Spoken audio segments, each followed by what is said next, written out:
জানিয়ে দিব এই মুহূর্তে পাওয়া আপডেট আন্তর্জাতিক সংবাদ। শুরুতেই শিরোনাম। আইআরজিসি প্রধান কমান্ডারের হুঁশিয়ারি, পশ্চিম এশিয়ায় যে কোনো আগ্রাসনের উপযুক্ত জবাব দেবে প্রতিরোধ ফ্রন্ট।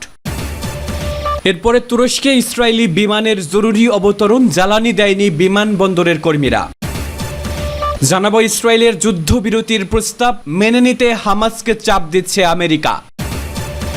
এদিকে আরও ভয়ঙ্কর হয়ে উঠেছে ইয়েমেন, শিগগিরই অভিযানে নামছে হাউথিদের নতুন কামিকাজ ড্রোনবোট। এবং সবশেষে জানিয়ে দিব ফ্রান্সে উগ্রপন্থীদের উত্থান, ইহুদিদের ইসরায়েলে ফেরাতে অভিযান শুরু। সংবাদ শিরোনামগুলো শুনছিলেন, এবারে বিস্তারিত।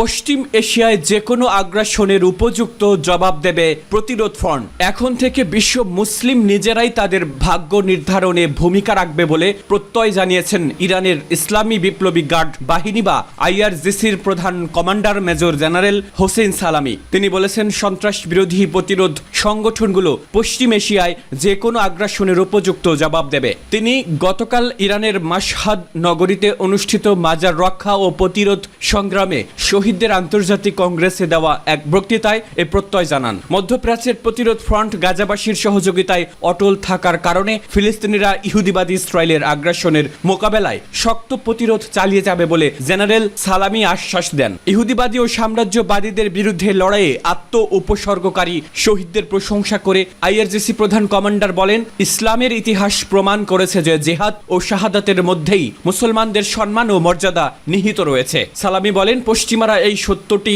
ভালো করেই জানে যে মুসলিম বিশ্ব ছাড়া বিশ্বের কোনো শক্তি নিজেদের সম্মান ও মর্যাদা রক্ষা করতে পারবে না। তিনি বলেন, পশ্চিমা দাম্ভিক শক্তিগুলো মুসলিম বিশ্ব নিয়ন্ত্রণ করার জন্য তাদের মধ্যে বিভেদ সৃষ্টি করে দিয়েছে এবং প্রায় এক শতাব্দী আগে ইহুদিবাদী ইসরায়েল নামক অবৈধ রাষ্ট্র তৈরি করেছে। জেনারেল সালামি বলেন, পশ্চিমারা একসঙ্গে বসে চুক্তি স্বাক্ষর করে মুসলিম দেশগুলিকে নিজেদের মধ্যে বিভক্ত করে নিয়েছে এবং মুসলমানদেরকে দরিদ্র, অসহায় ও পশ্চাৎপদ করে রাখার সিদ্ধান্ত নিয়েছে। কিন্তু পশ্চিমাদের ইচ্ছা অনুযায়ী বিশ্বের চলার দিন শেষ হয়ে গেছে বলে মন্তব্য করেন তিনি। ইরানের এই সিনিয়র সেনা কমান্ডার বলেন, মুসলিমরা আর পাশ্চাত্যের আধিপত্যের কাছে মাথা নত করতে চায় না। পশ্চিমারা আধিপত্যকামী রাজনৈতিক ব্যবস্থার নিয়ন্ত্রণ থাকার চেয়ে তারা লড়াই করে মৃত্যুকে আলিঙ্গন করাকে শ্রেয় মনে করে।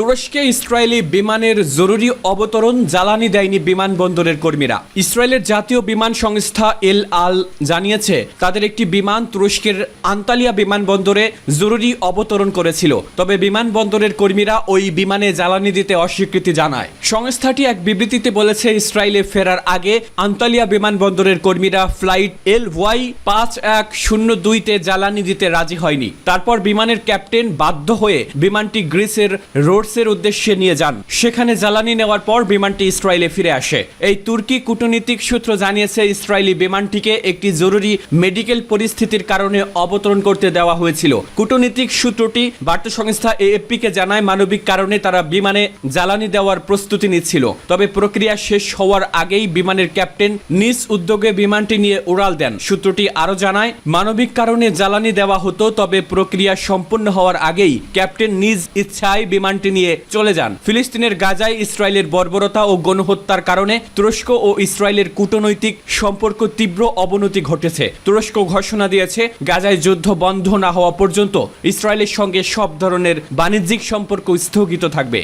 ইসরায়েলের যুদ্ধবিরতির প্রস্তাব মেনে নিতে হামাসকে চাপ দিচ্ছে আমেরিকা। ফিলিস্তিনের ইসলামী প্রতিরোধ আন্দোলন হামাস বলেছে, মার্কিন সরকার তাদেরকে ইসরায়েলের প্রস্তাবিত একটি যুদ্ধবিরতির পরিকল্পনা মেনে নেওয়ার জন্য চাপাচাপি করছে। তেল আবিবের ওই পরিকল্পনায় গাজায় ইসরায়েলের পাশবিক আগ্রাসন স্থায়ীভাবে বন্ধ করে উপত্যকা থেকে পুরোপুরি সেনা প্রত্যাহারের যে শর্ত হামাস দিয়েছে তা মেনে নেওয়া হয়নি। হামাসের লেবানন প্রতিনিধি ওসামা হামদান গত রাতে রাজধানী বৈরুতে এক সংবাদ সম্মেলনে ওয়াশিংটনের পক্ষ থেকে চাপ সৃষ্টি করার এই খবর দিয়েছেন। তিনি বলেন, মার্কিন প্রশাসন ইসরায়েলি যুদ্ধবিরতির প্রস্তাবকে অবিকৃত রেখে তা হামাসকে মেনে নেওয়ার জন্য চাপাচাপি করছে। এটি হচ্ছে নিজের নোংরা চেহারাকে সৌন্দর্য প্রদানের লক্ষ্যে এই প্রশাসনের একটি অপচেষ্টা। ইহুদিবাদী ইসরায়েল গত বছরের 7 অক্টোবর থেকে গাজায় যে ভয়াবহ গণহত্যা চালিয়ে আসছে তাকে সর্বাত্মক পৃষ্ঠপোষকতা দিয়েছে মার্কিন সরকার।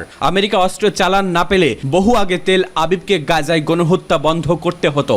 যুদ্ধের ময়দানে ইসরায়েলের পক্ষ অবলম্বন করা সত্ত্বেও যুদ্ধবিরতির আলোচনায় মধ্যস্থতাকারীর ভূমিকা পালন করার চেষ্টা করছে মার্কিন সরকার। হামাস গাজায় যে যুদ্ধবিরতি চায় সেটি হতে হবে স্থায়ী এবং উপত্যকা থেকে সকল ইসরায়েলি সেনা প্রত্যাহার করতে হবে। কিন্তু ইহুদিবাদী সরকার গাজায় আটক তার পণবন্দীদের মুক্ত করতে সাময়িক যুদ্ধবিরতি দিতে চায়। ইসরায়েলি যুদ্ধবাজ প্রধানমন্ত্রী নেতানিয়াহু সরাসরি বলে দিয়েছেন, পণবন্দীদের মুক্তির মাধ্যমে যুদ্ধ শেষ হবে না, বরং হামাসকে তার ভাষায় ধ্বংস করে গাজা আগ্রাসন বন্ধ হবে। তবে হামাসের পক্ষে তাকে ধ্বংস করার এই হুমকি মেনে নিয়ে ইসরায়েলি পণবন্দীদের মুক্ত করা সম্ভব নয়। এ কারণে গাজায় যুদ্ধবিরতির আলোচনা বর্তমানে অচল অবস্থায় পড়ে আছে। কিন্তু ভেতরে ভেতরে ইসরায়েলের মনোবাসনা পূরণ করার জন্য মার্কিন সরকার যে নিরলস চেষ্টা চালিয়ে যাচ্ছে তা ওসামা হামদানের বক্তব্যে স্পষ্ট হলো। হামদান শনিবার রাতে বৈরুতে আরো বলেন, আমরা আবারও ঘোষণা করছি, আমরা যুদ্ধবিরতি প্রতিষ্ঠার ব্যাপারে আন্তরিক, তবে তা হতে হবে স্থায়ী এবং সকল ইসরায়েলি সেনা প্রত্যাহার করতে হবে। এরপরই দুপক্ষের বন্দি বিনিময় চুক্তি হবে।